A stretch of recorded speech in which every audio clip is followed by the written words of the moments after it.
Hello! Bienvenue sur le podcast Les Croqueuses.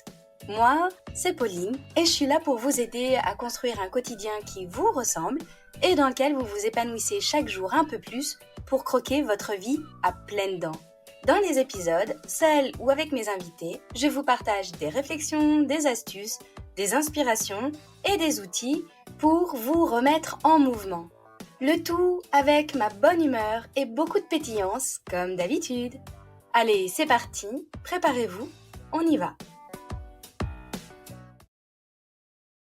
Salut les croqueuses! Je suis de retour aujourd'hui avec un nouvel épisode Boost qui va vous secouer un peu, ou en tout cas vous botter les fesses, mais toujours avec beaucoup d'amour et de bienveillance, évidemment.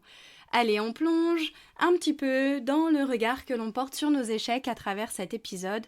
Je ne sais pas si vous avez déjà écouté l'épisode qui est sorti il y a 2 semaines sur les 5 choses qu'on ne nous dit pas sur la confiance en nous, où justement dans une de ces parties, je commence à évoquer tranquillement cette idée que les échecs sont pas forcément quelque chose de négatif. Et avec l'épisode d'aujourd'hui, on va un peu plus loin et mon objectif c'est de vous faire réfléchir et éventuellement que vous puissiez clarifier de votre côté quel est le regard que vous posez sur vos propres échecs et voir finalement comment est-ce que vous pouvez en avoir un regard un peu plus positif et éventuellement pouvoir les apprécier et remarquer à quel point ils sont nécessaires pour vous pour pouvoir réajuster votre trajectoire. Je sais pas si vous êtes prêtes pour voir le succès de vos échecs. Allez, attachez vos ceintures, c'est parti, on y va. Dans la première partie de cet épisode, j'ai envie de rappeler que l'échec peut être source d'apprentissage. Et pour ça, en fait, j'aime bien cette citation de David Laroche qui voit les choses comme ça. Il dit, ouvrez les guillemets, « Faire la paix avec l'échec et être prêt à aller à sa rencontre. C'est avoir la pleine conscience que l'échec fait partie de ces éléments incontournables sans lesquels la réussite ne peut exister. » C'est la même idée que on peut pas avoir la lumière si on n'a pas de l'ombre, on peut pas apprécier les hauts quand on n'a pas eu de bas avant, on peut pas apprécier d'être en vacances si on n'a pas travaillé avant. Je sais pas si vous comprenez l'idée que à un moment donné, ce qu'on a, on le savoure aussi parce qu'il y a eu d'autres choses avant qui étaient l'opposé et que c'est peut-être l'opposé justement qui amène aussi bien le plaisir que l'intensité de ce qu'on réussit, de ce qui s'apporte ensuite. Du coup, pour moi, en fait, chaque échec, c'est comme si on avançait une marche de plus si jamais on voit un escalier. On trébuche peut-être sur la première marche, mais ça veut pas dire qu'on s'arrête, qu'on fait demi-tour et qu'on cherche pas à aller forcément à l'étage qui nous intéresse. Donc on continue, sur la deuxième marche, peut-être qu'on n'a pas trébuché, et on continue, et peut-être que sur la troisième, on bute, et que c'est un peu plus dur, parce que peut-être qu'elle est même encore un petit peu plus haute que les autres. Mais en fait, si vous avez votre objectif d'arriver jusqu'en haut, c'est pas parce que vous trébuchez, c'est pas parce que vous réussissez pas à franchir votre marche du premier coup qu'en fait, vous avez pas de chance d'aller vers la réussite. C'est pas une fin en soi. Et du coup, une deuxième citation de Henry Ford qui dit « La seule vraie erreur est celle à partir de laquelle nous n'apprenons rien ». En fait, parce que c'est ça l'objectif de faire des erreurs. C'est de se dire que chaque échec, en fait, c'est une leçon, une opportunité d'apprendre et de grandir. Moi, c'est vraiment comme ça que je vois les choses. Et dans mon ancienne vie, quand j'étais enseignante, c'était justement affiché dans ma classe où il y avait cette citation qui disait « Les erreurs sont la preuve que j'ai essayé ». Et justement, en fait, si jamais vous avez peur de faire des erreurs et que du coup vous ne faites rien, finalement vous n'apprenez pas, vous ne grandissez pas, vous n'évoluez pas. Donc en fait, les échecs sont une vraie opportunité pour grandir, pour trouver des stratégies, pour contourner ce qui fait que ça n'a pas marché une première fois. Et au fur et à mesure, en fait, on devient un petit peu des experts en détournement, en contournement d'obstacles pour réussir.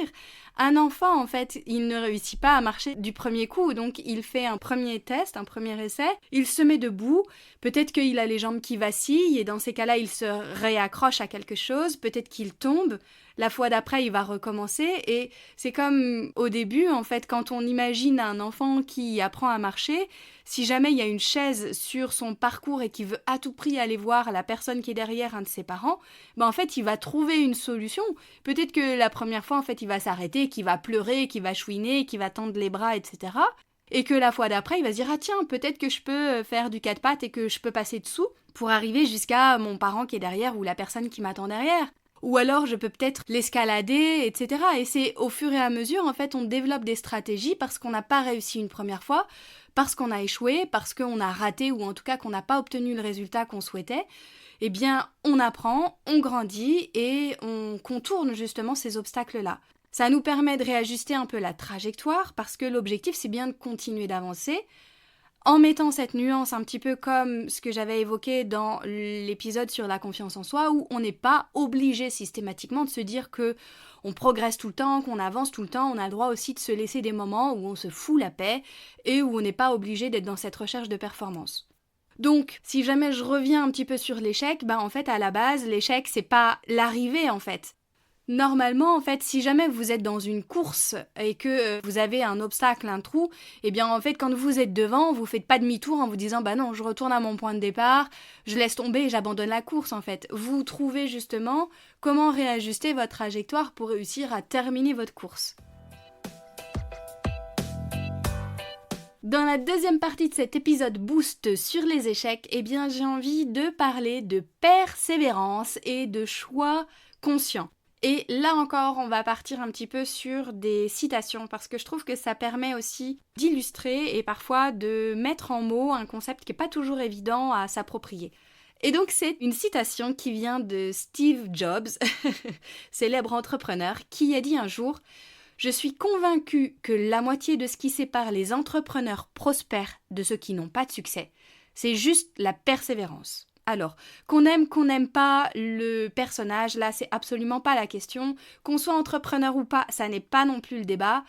L'idée, c'est vraiment de se dire que la différence entre ceux qui réussissent dans la vie et ceux qui réussissent pas, ou en tout cas qui n'ont pas ces succès-là, c'est juste parce que ceux qui ont échoué, ceux qui n'ont pas réussi du premier coup, en fait, ils ont persévéré, ils ont insisté, ils ont trouvé justement ces fameux moyens pour réussir à contourner et quand même tester en fait, et en tout cas ne pas aller jusqu'à l'abandon. Eh bien, ce qui les distingue, c'est justement la persévérance, et c'est un peu la clé pour justement surmonter les échecs. Sauf qu'il y a quand même une nuance essentielle. Et là, je trouve ça vraiment important d'insister là-dessus, c'est que c'est facile, entre guillemets, de persévérer dans un domaine que vous avez pleinement choisi.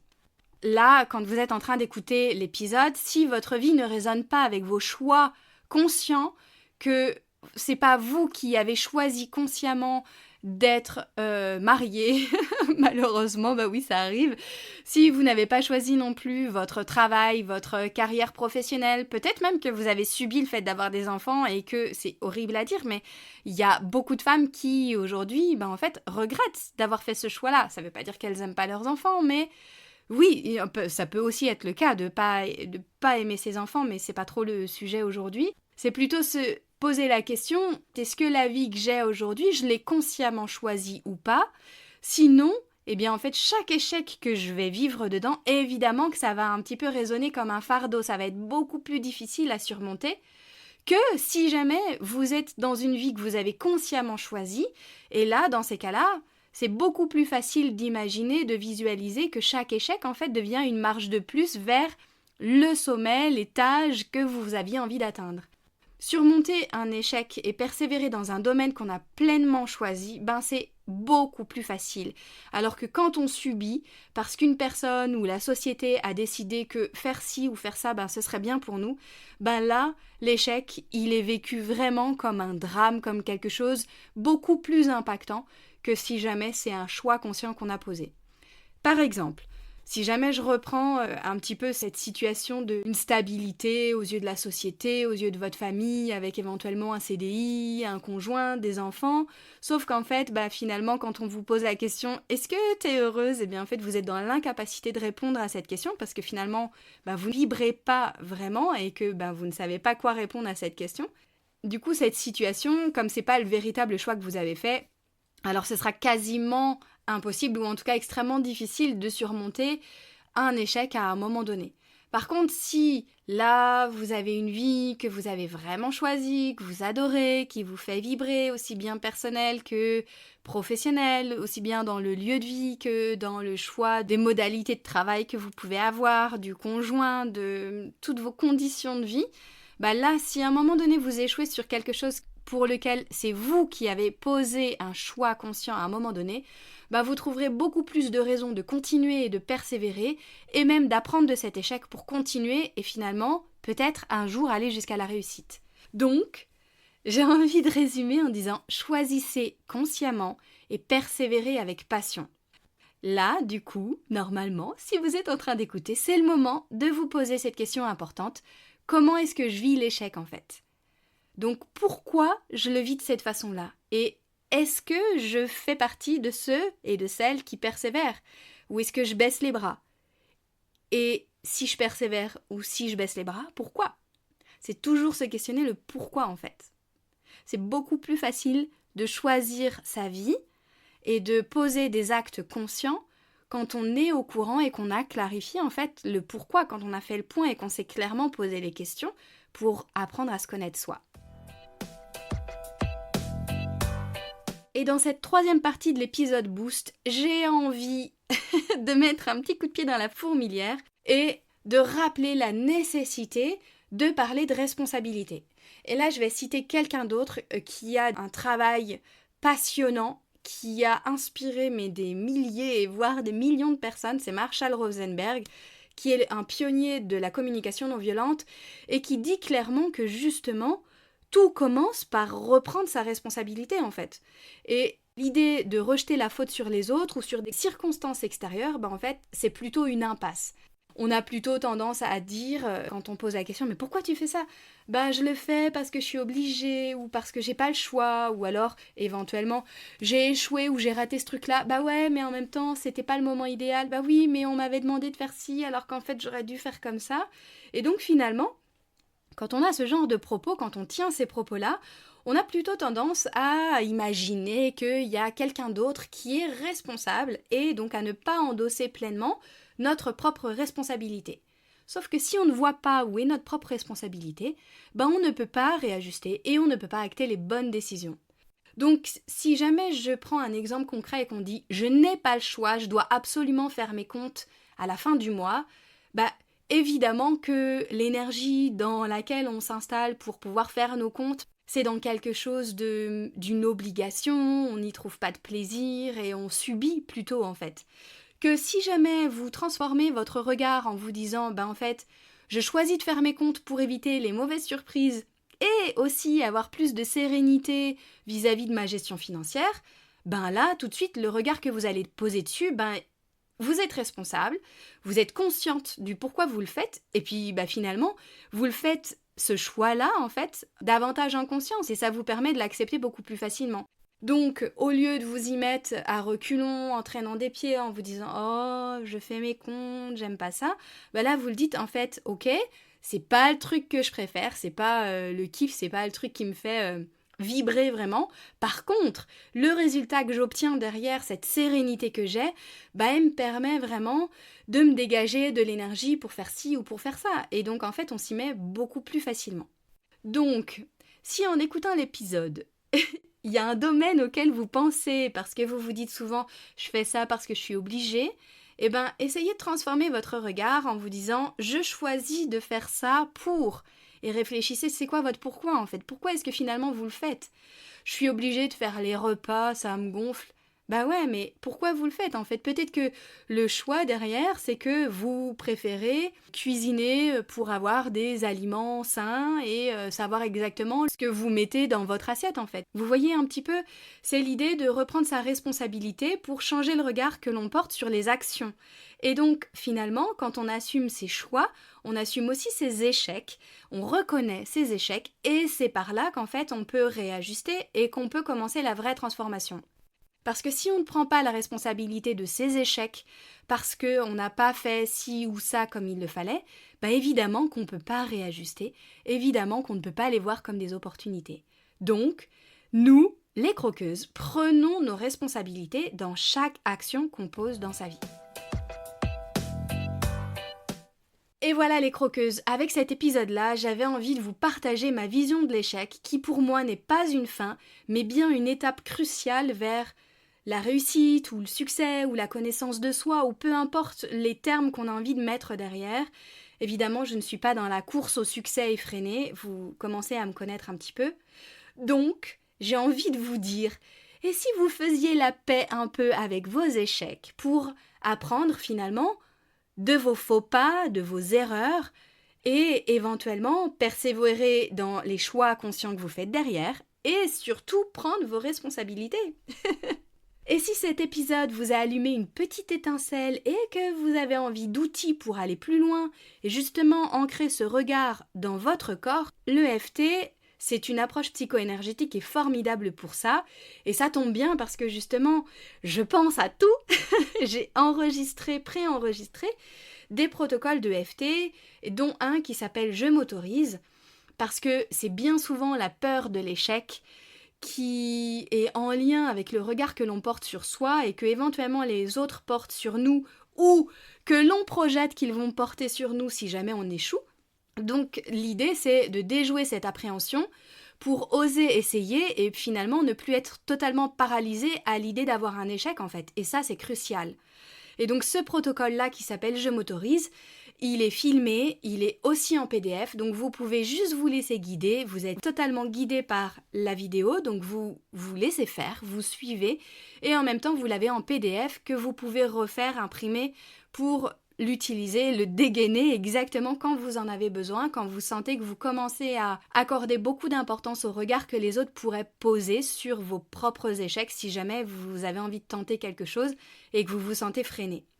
Donc, ce protocole-là, en fait, vous pouvez le retrouver dans les notes de l'épisode. Je vous mets tout et vous avez tout ce qu'il faut pour le retrouver dans la description de l'épisode. Et avant de nous quitter, j'ai quand même envie de vous lire un conte philosophique que j'ai l'habitude de lire de temps en temps à la fin de mes ateliers, de mes cercles aux femmes que j'accompagne. Et c'est la fable de l'éléphant enchaîné que vous connaissez peut-être déjà. Mais je trouve qu'on apprend énormément de choses aussi bien par les citations que par ces histoires philosophiques qui nous font réfléchir un petit peu sur nous. Donc, installez-vous et je vous lis ce conte-là qui est un extrait d'un livre de contes d'un Argentin qui s'appelle Georges Buquet et qui est psychiatre et psychothérapeute. Et il dit ça. Quand j'étais petit, j'adorais le cirque. Et ce que j'aimais par-dessus tout au cirque, c'était les animaux.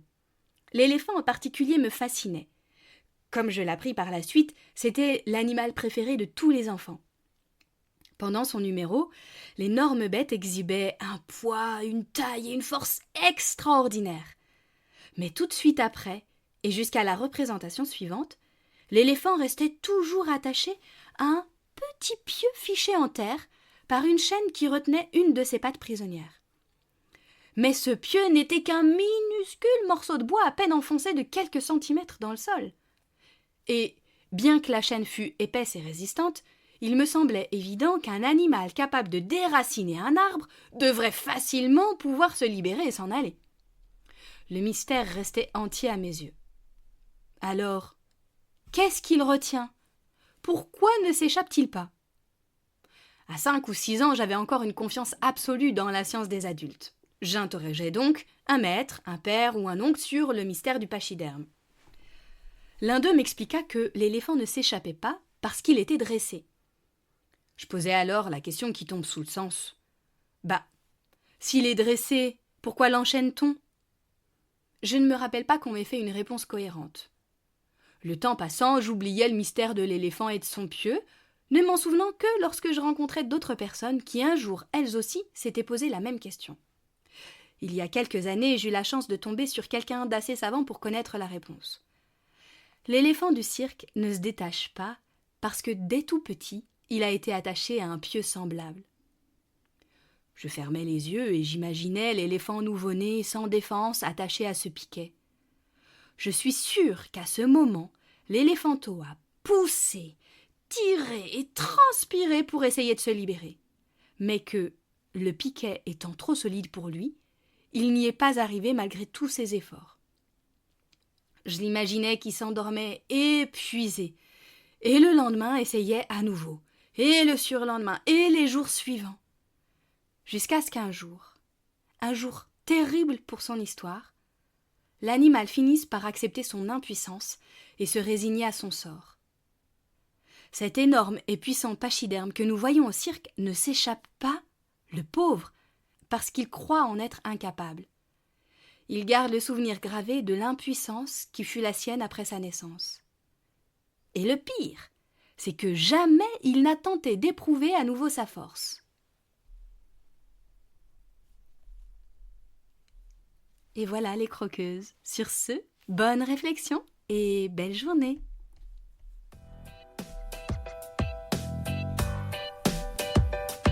Et voilà les croqueuses, c'est la fin de cet épisode. Merci à vous de l'avoir écouté jusqu'au bout. Si vous avez trouvé ma phrase gourmande avec le mot chocolat, n'hésitez pas à m'envoyer un message ou un commentaire. J'adore vous lire, échanger en direct avec vous pour parler de chocolat bien sûr, de gourmandise et de tous ces sujets qui nous touchent. Et si vous ne savez pas de quelle phrase gourmande je vous parle, vous pouvez filer écouter mon épisode 0 dans lequel j'explique tout ça. Et si cet épisode vous a plu, qu'il vous a apporté un peu d'énergie, d'élan et de la valeur, si vous vous dites que ce serait bien que d'autres femmes puissent l'écouter, n'hésitez pas à le partager et à le noter sur votre plateforme d'écoute favorite. C'est très rapide, notez le podcast en mettant des étoiles, ça l'aidera énormément à être visible pour qu'il touche encore plus de croqueuses. Merci à toutes celles qui le font déjà. Et vous pouvez aussi vous abonner pour être certaine de ne pas rater les prochains épisodes. Je vous souhaite une super journée ou soirée, où que vous soyez, avec gourmandise bien sûr. À la semaine prochaine pour une nouvelle dose de pétillance, d'inspiration et de bonne humeur.